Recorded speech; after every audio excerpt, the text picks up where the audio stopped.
दोस्तों मूवी की शुरुआत में हम अमन और काया नाम के दो कैरेक्टर्स को देखते हैं जहां ये दोनों एक दूसरे को पसंद कर रहे थे। अमन काया को रिंग पहनाकर प्रपोज करता है और ठीक उसी रात कार ड्राइव करते वक्त अमन को एक स्पिरिट दिखती है जिससे इनके कार की एक्सीडेंट हो जाती है। इस एक्सीडेंट में दोनों को ज़्यादा चोट तो नहीं आती है, लेकिन यहाँ हम व्यूअर्स को काया के परिवार से जुड़ी एक शाप के बारे में पता चलता है। काया की माँ बताती है कि काया के पिता मिस्टर शेखावत एक राज परिवार के घराने से हैं और ये राज परिवार एक पाप के बोझ तले दबा हुआ है। जी हाँ दोस्तों, आज से तकरीबन 300-350 साल पहले राजा राणा रणजीत सिंह के छोटे भाई ने राजमहल के अंदर एक लड़की के साथ जबरदस्ती करने की कोशिश करी थी।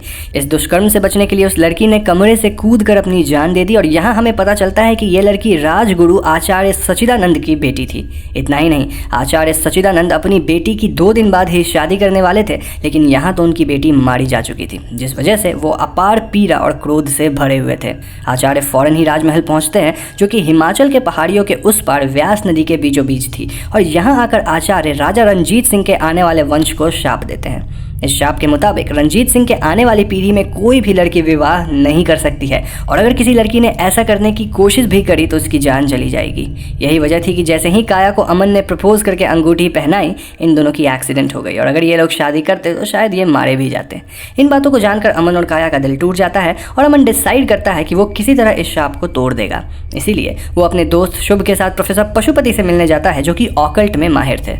पशुपति अपने स्टूडेंट्स की क्लास ले रहे थे जहाँ वो उन्हें थीबन अल्फाबेट्स के बारे में बता रहे थे और दोस्तों थीबन अल्फाबेट्स को विचेस अल्फाबेट भी कहते हैं। एनीवेज, ये लोग प्रोफेसर पशुपति से मिलते हैं और पशुपति का कहना था कि इस शाप से कोई बुरी आत्मा जुड़ी है जो कि इस शाप की रक्षा करती है। वो समझाते हैं कि हमारी दुनिया में शाप देने और लेने वाले तो नहीं रहते, लेकिन उनका शाप हमारे साथ रह जाता है। ऐसा इसीलिए क्योंकि अक्सर एक ईविल स्पिरिट इस शाप की कीपर होती है और कई पीढ़ियों तक ये ईविल स्पिरिट हमारी दुनिया में रहकर हमें शापित करती है। तो अगर इस ईविल स्पिरिट को खत्म कर दिया जाए तो ये शाप भी टूट जाएगा।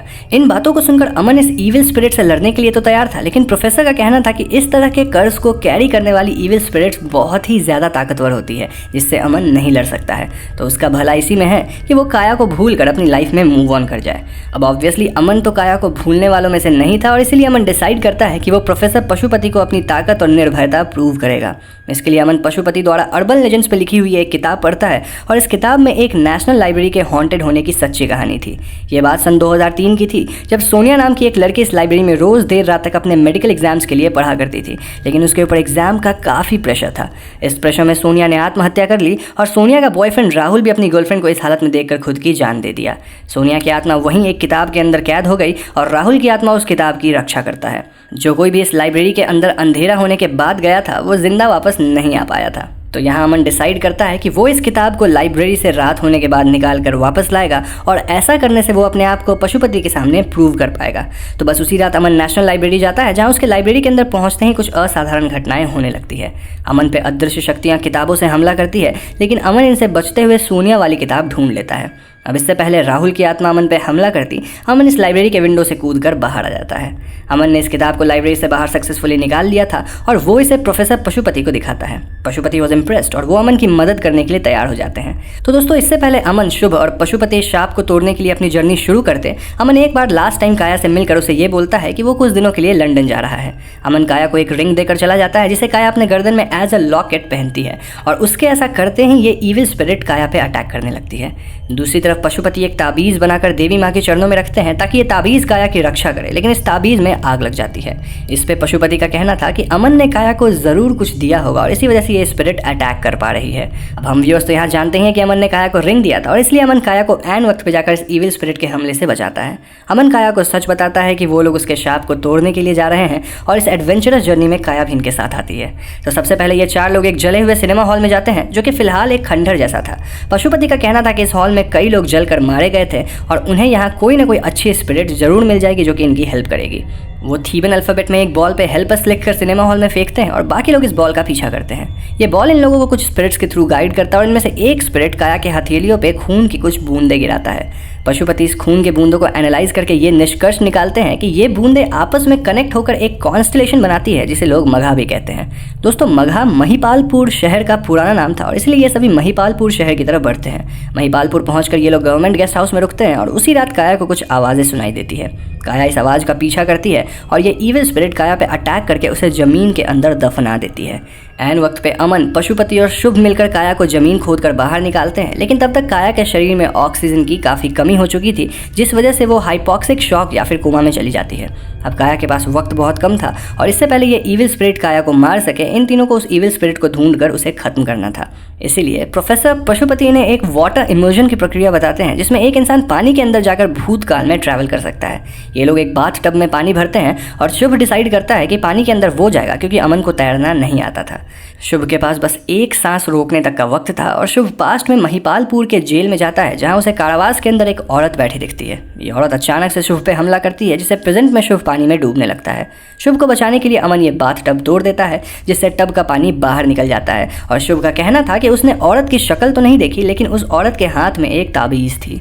अब ऐसे ही कुछ ताबीज़ अमन ने गवर्नमेंट रेसिडेंस के केयरटेकर के पास देखी थी और अमन फौरन ही उससे मिलकर इस ताबीज़ को खोलता है। ताबीज़ के अंदर एक पर्ची थी जिसमें थीबन लैंग्वेज में कुछ लिखा था और पशुपति इसे ट्रांसलेट करते हैं, विच वॉज, जब तक गले में रहेगा ये, मोहिनी की रक्षा करेगा ये। इससे हम समझ पाते हैं कि ये ईविल स्पिरिट किसी मोहिनी नाम की औरत की है और मोहिनी के बारे में पता करने के लिए ये लोग मगहा जेल म्यूजियम में जाते हैं, जो कि तकरीबन 300 साल पुरानी थी। इस म्यूजियम में आकर प्रोफेसर पशुपति सियोंसे की प्रक्रिया करते हैं, जिससे वो राजा रंजीत सिंह की आत्मा से बातें कर पाते हैं। रंजीत सिंह की आत्मा बताती है कि उनके पिता का नाम राजा गज सिंह था और गज सिंह की दूसरी पत्नी मोहिनी थी। मोहिनी रंजीत सिंह और उनके भाई की सौतेली माँ थी और वो इन दोनों को मार देना चाहती थी ताकि राज सिंहासन उनका हो। मोहिनी कुछ हथियारों की मदद से राजा गज सिंह को मरवा देती है, लेकिन इससे पहले वो रंजीत सिंह को मार पाती, राजसी सेना इन हथियारों को मारकर मोहिनी को गिरफ्तार कर लेती है। अब दोस्तों, यहाँ रंजीत सिंह को पता चलता है कि मोहिनी काले जादू में माहिर थी और इसलिए वो तय करते हैं कि वो मोहिनी को उसी रात मरवा डालेंगे। दूसरी तरफ मोहिनी कारावास के अंदर एक योजना बनाती है, जिसके तहत वो रक्षाकल ताबीज़ में काला मंत्र लिखकर उसे अपने विश्वासजनक सूत्र को देती है। मोहिनी अपने सूत्र से बोलती है कि उसके मरने के बाद वो बुढ़िया मोहिनी के अस्थियों को इकट्ठा करके कहीं छुपा देगी, जिसकी वजह से उसकी आत्मा को कभी मुक्ति नहीं मिलेगी और इस ताबीज़ की मदद से मोहिनी ताकतवर होकर इस राजघराने को हमेशा के लिए सताएगी। तो दोस्तों, मोहिनी की आत्मा ने ही मोस्टली राजा के भाई को पजेस किया था ताकि वो सचिदानंद की बेटी के साथ जबरदस्ती कर सके। तो बेसिकली जब आचार्य सचिदानंद ने इस राजघराने को शाप दिया तो मोहिनी की ईविल स्पिरिट इस शाप से जुड़ गई और इतने जनरेशन से वो इस घराने की किसी भी लड़की की शादी होने नहीं दे रही थी। सो इस शाप को तोड़ने के लिए अमन को मोहिनी की अस्थियां खोजकर उसे पानी में बहाना होगा ताकि मोहिनी के आत्मा को मुक्ति मिल जाए। अब दोस्तों, यहाँ पशुपति और अमन का मानना था कि मोहिनी के सूत्र ने जरूर उसकी अस्थियां राजमहल में ही छुपाई होगी और इसलिए ये लोग व्यास नदी वाली राजमहल पहुंचते हैं। राजमहल में ये लोग अलग अलग मूर्तियों को देखते हैं और इनमें से एक मूर्ति में 7 की जगह 8 शादी के कलश थे, यानी कि इनमें से एक कलश के अंदर मोहिनी की अस्थियां थी और अमन फौरन ही उस कलश को ढूंढ लेता है।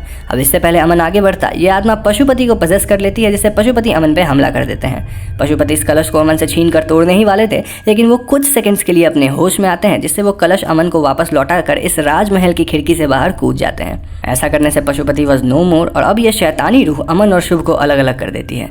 अमन काफ़ी कोशिश करता है कि वो इस कलश को पानी में डुबो सके, लेकिन यह शैतानी आत्मा अमन पे काफ़ी हमला करती है, जिससे यह कलश टूट जाता है। कलश के अंदर की अस्थियां अब जमीन पर फैल चुकी थी और इसीलिए अमन इस महल की एक बांध जैसी दीवार को तोड़ देता है, जिससे नदी का पानी महल के अंदर आने लगता है। पानी आने की वजह से अस्थियां डूब चुकी थी और मोहिनी की शैतानी आत्मा को न चाहते हुए भी मुक्ति मिल जाती है। अमन इस पानी में डूब रहा था, लेकिन ऐन वक्त पर शुभ आकर अमन को बचा लेता है। दूसरी तरफ काया की सर्जरी भी सक्सेसफुल हो गई थी और अब शाप टूट चुका था।